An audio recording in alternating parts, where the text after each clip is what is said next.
All right, Andrew, thank you. Our coverage continues in Horry County this morning, where we now know a girl found murdered was also trafficked. SLED says 11-year-old Akiri Bell was one of 5 children these 2 women, 31-year-old Kamisha McGaskey and 56-year-old Margaret Robertson, exploited before McGaskey killed her. SLED focused on McGaskey last month after Horry County Police charged her with beating Bell on Sago Palm Drive. Agents then discovered the women forced Akiri and the other children to work as cleaners at several Conway area medical clinics from January to June. Solicitor Jimmy Richardson says combining all McGaskey's charges into one trial gives him the best chance to get her convicted. Our suggestion would be that we would try them all together for judicial economy and something in Latin known as res gestae, which means telling of the story. You can't really tell the story without telling all of it. 2 other women are charged with helping McGaskey cover up the murder. McGaskey and Robertson are being held without bond.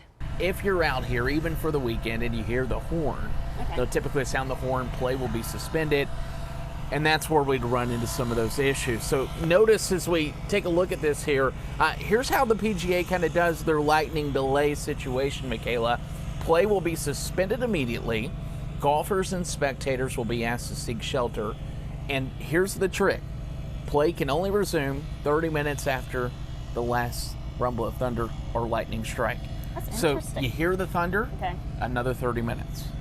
And it's been a long time. We've been waiting for the snow. It's here, and we're in it.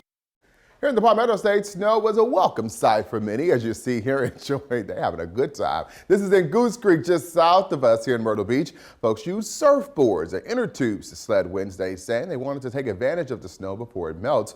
One man says the snow adds a special sort of magic to the low country. Charleston and most of the surrounding area picked up on about 3 inches of snow. Well, some areas across the southeast shattered decades-old snowfall records in some unlikely places. Pensacola, Florida picked up over 8 inches of snow, setting the state's all-time record. Take a look. Residents checked off all the snow day boxes, from snow angels and snowball fights to snowmen. One woman says she never thought she would ever see this much snow.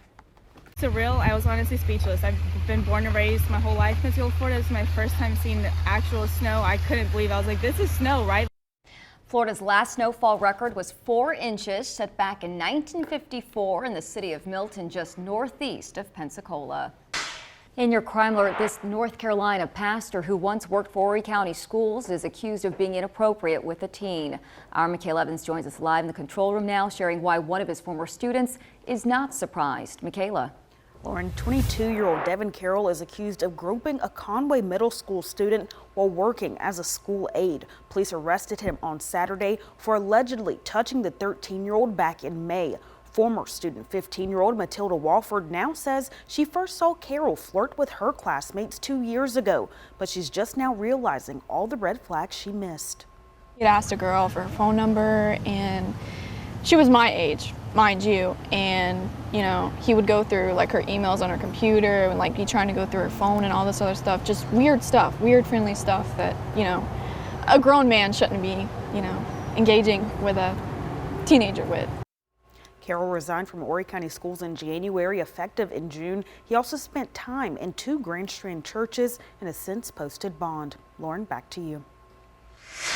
Our coverage continues above the state line this morning, where we now know 4 people died during Chantal. Orange and Alamance County officials say they got swept away by floodwaters in their cars last weekend. Governor Josh Stein toured some of the hardest hit areas in Alamance County on Tuesday, calling it the start of a long road to recovery. Now with more flooding possible, he's urging people to prepare now before it's too late. There's rain coming later this week. This ground is fully saturated. We hope and pray it's not a heavy storm, but folks need to be on their toes, listening. Listen to your local weather forecast. Listen to your local emergency management warnings. Chantal dumped up to 5 inches of rain in our area after making landfall as a tropical storm early Sunday morning in Litchfield Beach. I woke up to like really loud thunder and I couldn't fall back asleep because I just had a gut feeling that something bad was about to happen. We're hearing heartbreaking stories from the youngest survivors of the Texas floods as the death toll continues to rise with no end in sight. At least 120 people are now confirmed dead, with more than 170 people still missing, including 10 children from Camp Mystic. Search crews say the odds of finding survivors are slim to none, but state officials are promising not to stop until every person is accounted for, which could take months. This year has been rain after rain, flash flood after flash flood. It's been horrible. A desperate search also underway in New Mexico for the 4 people missing after historic floods in a mountain town. 3 people, including 2 children, died in Ruidoso Tuesday when heavy rain flooded the town's river. Temperatures are expected to hit 100 degrees this week, making cleanup and recoveries even more difficult. You're taking a live look at Conway and Myrtle Beach, which could be the 2 newest stops for a global party bike company. Pedal Pub would offer 2-hour tours around both cities with stops at restaurants and landmarks. You'd also be allowed to bring beer, seltzer, and other canned drinks as long as everyone on the tour is over 21. Hop and Witch manager Mark Trask says this could be a game changer for businesses in Conway. Summer is actually slower for us down here because everyone goes to the beach. So something to do in the summer would bring a lot of foot traffic in the summer and even more in the holiday season when we're busy.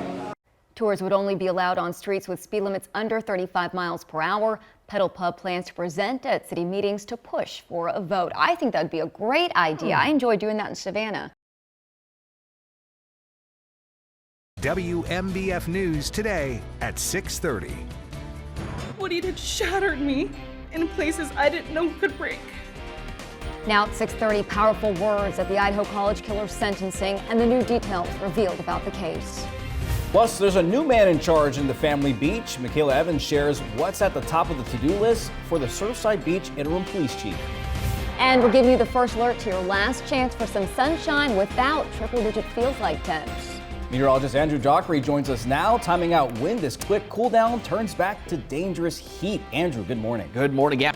Now at 5, our live team coverage of the One Flight Myrtle Beach Classic continues. Andrew Dockery and Michaela Evans are live at the Dunes Golf and Beach Club with everything you need to know for round 2.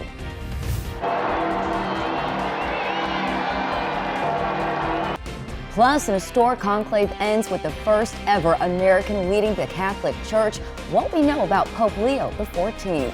But first, this line of storms is packing a punch as golfers prepare to play. Meteorologist Andrew Dockery joins us live at the Dunes Golf and Beach Club with your first alert to where the heaviest rain is right now. Andrew, good morning. Attention station 9, need your respond to 144, all towers clear. Now at 6, tragedy in the PD. What we know about the ambush that killed a Darlington County deputy. Plus, a deadly roofing accident in Florence that never should have happened. Our Michaela Evans breaks down the federal investigation. WMBF News today at 6 starts right now. Your first alert. Coverage of record-breaking snowfall across the southeast. A look at how folks handle the storm from the Sunshine State to North Carolina. Plus, you're taking a live look at our roads across our areas covered in dangerous ice. Andrew is walking you through the latest data on when it will all melt away, coming up in your weather every 7. WMBF News today at 6:30. And he had his whole future laid out in front of him. Now at 6:30, calls for change after Midland's boy died from brain-eating amoeba in a lake. How his parents say the state is failing children. Plus, a Grand Strand nonprofit running on empty. Michaela Evans shares how you can help Meals on Wheels. Thanks for staying with us here at 6:30. I'm Lauren Korn. And I'm Jake Reyes. Relief from the heat will be harder to come by today. Meteorologist Andrew Dockery joins us now with your first alert to temps going back up as rain chances start to drop.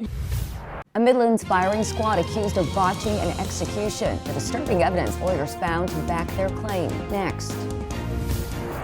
And storms continuing to roll through, but the question is, what happens after this morning? We'll walk you through the afternoon chance of some storms coming up in the certified most accurate forecast.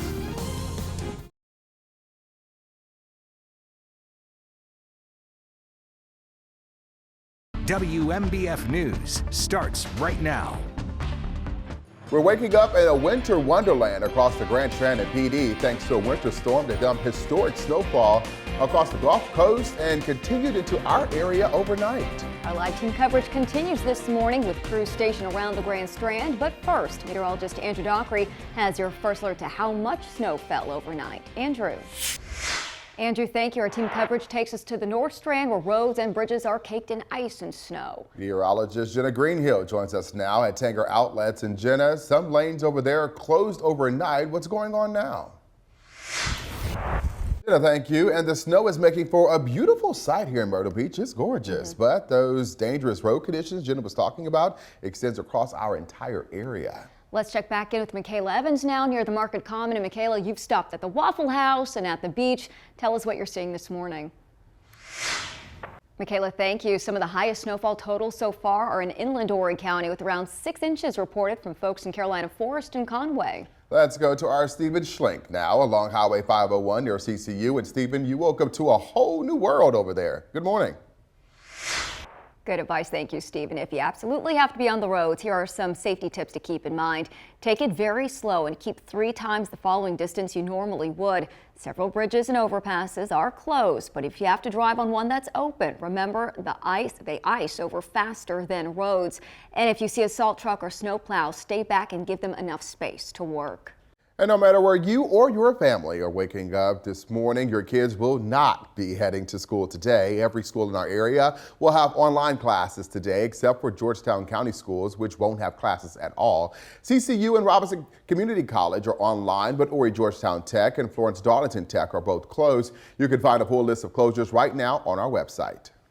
We've received hundreds of great photos and videos of the snow. Let's take a look at a few of them right now. This one is from Melissa Blake near Hagley's Landing and Pawleys Island last night. You can see the snow blanketing the ground. And how often do you see palm trees and snow at the same time? That's gorgeous. And how cute is this? This is little Gunner here. Look at him, the little golden doodle, having the time of his life, chowing down on some snowflakes. Thanks to Gunner's human, Casey Burks, for this adorable video.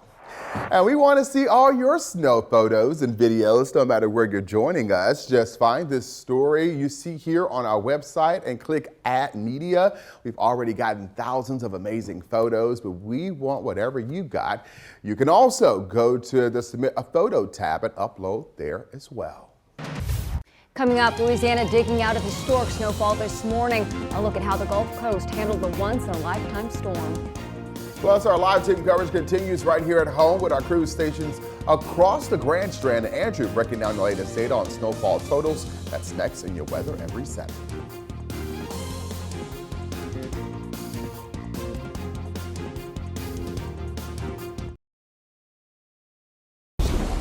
Jenna, thank you. We have live team coverage this morning with crews across Horry County and the PD, bringing you the very latest on Debbie's impacts and how they'll affect you.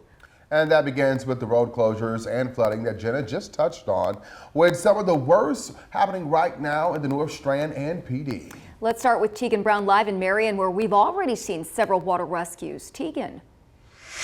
And we're going to go over to our Michaela Evans, who is in Loris.